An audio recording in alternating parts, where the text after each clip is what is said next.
Alright, we got a new trailer for The New Mutants. And it's funny, when the first trailer came out, like over 2 years ago, I do remember wanting to make a video on it, but I didn't, and I'm not regretting it now. Yeah, I guess I made the right decision in not making a video on that first trailer, because I would have been like, yeah, the movie's coming out in just a few months. Yeah, for those of you who don't know, this movie, The New Mutants, is a movie in the Fox X-Men franchise, and it was originally slated to come out like a couple of years ago, but it kept getting pushed and delayed, not unlike Dark Phoenix, you know, thanks to the whole Disney acquisition of Fox thing. So thanks to that, this movie underwent some pretty intense reshoots. The way I understand it is that it's still technically a Fox movie, it's just coming out under Fox, under Disney now. It's a Disney-owned Fox movie, like Free Guy. But essentially, that makes this movie the last movie in the Fox X-Men franchise, which is sad and also kind of ironic that it's called The New Mutants, because just from that title alone, I got the sense anyway that it's like, oh, the New Mutants of the franchise. I imagine that there were sequels to this movie planned, but now those just aren't happening, so this is just a one-off. Now this movie's coming out in just a few months, it's coming out in April, and now we finally have our second trailer. And I do like the fact that, like other movies in this franchise have done, it's putting a new coat of paint over the whole superhero movie genre. Because this movie, at least the trailer anyway, is giving off some horror vibes.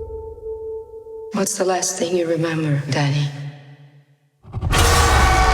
Which, yeah, is very fitting, you know, because if someone wakes up and discovers they have superpowers that are freaky, yeah, that would be some scary shit. And I did some research into the characters that are going to be featured in this movie. The trailer starts out with the character Danny, aka Mirage. It says here that she can create illusions drawn from someone's fear, which is kind of reminding me of Pennywise. But hey, that seems like a pretty cool power to have. You also have Maisie Williams, Arya from Game of Thrones. Arya was my favorite character in Game of Thrones. She's playing Wolfsbane. Her power's pretty simple. She can turn into a wolf. She's a werewolf. Or an animagus. That's a Harry Potter reference. But her accent sounds different in this trailer. She sounds Scottish. I was 13.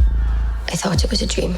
I hope she can pull that accent off. Maybe she can take notes from James McAvoy, since that's what his voice actually sounds like in real life. He's actually Scottish. You see Charlie Heaton, aka Jonathan from Stranger Things. And from this trailer, I thought he was playing the character Sunspot, but he's not. The character Sunspot is in this movie, but it's not Charlie Heaton's character. Charlie Heaton is playing Cannonball, and his power is kind of weird from what I'm reading anyway. He can propel himself into the air and be invulnerable while doing so. Alright, I guess we'll see how that plays out. But I do like Charlie Heaton, and I'm glad to see him getting more work outside of Stranger Things. Then you see Sunspot, the character Roberto. He has the power to manipulate solar energy, which is reminding me of Eclipse from The Gifted. You know, that X-Men TV show that got canceled after the second season. Anyway, that's what it reminded me of. But of course, this trailer saves the best for last. Anya Taylor-Joy, aka my future wife, as Ilyana Rasputin, aka Magic. Magic is actually the only character I knew about prior to this movie, because I played Marvel Contest of Champions and she was in that game. Yeah, that's literally the only way I knew her. But she was really cool because she had this giant sword like Cloud in Super Smash Bros. And I just found that really cool. I don't know if she's gonna have that in this movie, but she does do something pretty sweet at the end there. She comes out of the thing and her eyes are glowing like she's gonna turn Mega Thor. You also have that shot where she's walking and then it looks like a sword is forming from her arm. I don't know what's going on there. Maybe she is gonna have a sword in this movie. I don't know if it's gonna be as big as the one she had in the game, but that would be pretty sweet to see Anya Taylor-Joy with a sword. I would not mind watching that, because chicks with swords are hot. I mean, have you seen Kill Bill?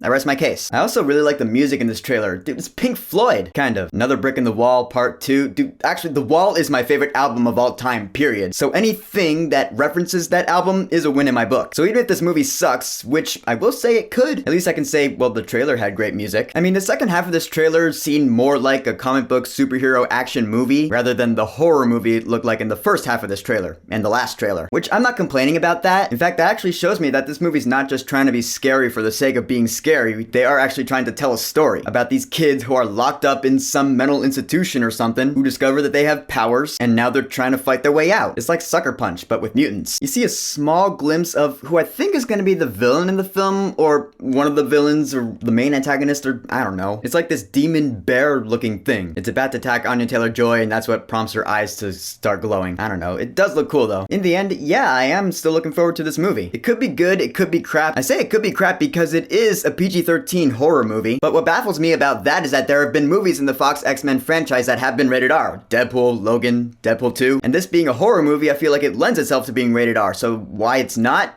I don't know. Granted, the fact that it's PG-13 does not guarantee it's going to be bad. I'm pretty sure there are some pretty scary PG-13 horror movies out there. I don't think I've seen any. All the horror movies I've seen that I've liked have been rated R. But hey, there's a first time for everything. I hope this movie is good, because then I could say, oh, the Fox X-Men franchise did end with a good movie. Because Dark Phoenix was not good. So I'm rooting for this one. So the official trailer for The New Mutants. Have you watched it? What do you think about it? Do you think it's gonna be good, or do you think it's gonna be another Dark Phoenix? Whatever you think, go ahead and leave a comment.